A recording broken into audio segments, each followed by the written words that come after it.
Bonjour tout le monde, Steve Lévesque, a.k.a. Mr. K, pour une autre vidéo sur OBS. Aujourd'hui, ce qu'on va faire, ça devrait pas être trop long, si ça tombe bien parce qu'il y a une nouvelle version Release Candidate avant la version officielle d'OBS 27 qui est sortie. Donc, on va mettre notre OBS en mode portable. Donc, on va vous montrer comment faire. C'est relativement simple. C'est juste des petits fichiers qu'on rajoute à OBS. Vous allez voir, c'est vraiment pas compliqué. On y va. On the go! Donc, au préalable, on va télécharger notre OBS. Là, vous, dans votre cas, vous allez sur obsproject.com. Vous sélectionnez Windows, si c'est votre cas, ou macOS ou Linux. Je pourrais pas vous dire si les étapes pour le rendre en mode portable, c'est les mêmes dans macOS ou Linux parce que je ne l'utilise pas. Je suis dans Windows, donc dans le cas, on va dans Windows. On ne veut pas enregistrer. Ce qu'on veut faire, c'est d'aller dans... on n'est pas à la bonne place. Dans Download. On va aller dans... On ne veut pas download l'installer. Ce qu'on veut, c'est downloader le zip. Donc, on va downloader le zip. On enregistre.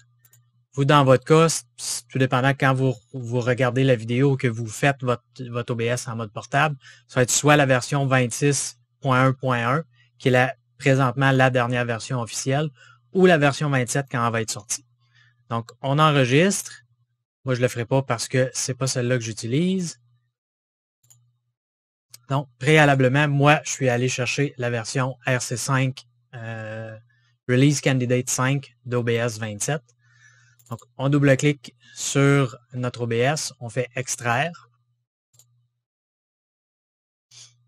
Là, on attend que nos fichiers soient finis d'être extraits, ce qui est généralement pas très long, tout dépendant aussi de la vitesse de votre ordinateur, mais ça prend 10 à 15 secondes, c'est pas tellement long. C'est terminé. On rouvre notre dossier. Donc, on voit ici qu'on a des fichiers d'OBS de base. Donc, ce qu'on a à faire, c'est de créer un nouveau fichier texte qu'on va renommer portable souligné mode. Donc, ça va indiquer à OBS qu'on veut ouvrir notre OBS en mode portable. On va chercher notre exécutable d'OBS dans bin 64 bits. On a notre OBS 64 ici. Ce que je vais faire, c'est que je vais déjà créer un raccourci. Donc, on fait copier. On va revenir ici, puis je vais coller le raccourci. Coller le raccourci pour que vous voyez un peu ce que ça va faire. Donc, maintenant, si j'ouvre mon OBS, il a créé un fichier config. Il rouvre le OBS, puis on tombe avec les menus qui sont de base dans l'ouverture d'OBS. La première fois qu'on l'ouvre, il nous demande la configuration automatique. Qu'est-ce qu'on veut faire avec ça? J'imagine dans votre cas, ça va être une diffusion en direct parce que vous voulez streamer. Donc, on choisit diffusion en direct. Suivant. On choisit la résolution de base Canva qu'on veut. La plupart d'entre vous, vous allez être en 1920 par 1080, qui est le format standard. Ça peut arriver que vous ayez des formats 21.9 plutôt que 16.9. C'est à vous à ajuster. 60 ou 30, mais préférez 60 si possible. Si vous avez un bon PC, toujours conseillé de le laisser à 60. On peut lier notre compte Twitch. En fait, je n'aurai pas le choix si je veux continuer. Je ne le ferai pas parce que dans mon cas, j'en ai pas de besoin tout de suite. Puis, on a la petite info pour la Release Candidate 5 qui était pas là dans les autres d'avant, qui nous invite à rejoindre le serveur Discord et à faire part de nos problèmes, si jamais on a des problèmes avec le OBS 27, puisqu'ils sont vraiment dans les derniers ajustements avant de sortir la version officielle. Donc, si c'est quelque chose que vous voulez essayer, je laisserai le lien dans les commentaires, dans la description, c'est-à-dire pour télécharger la version Release Candidate si c'est ce que vous voulez.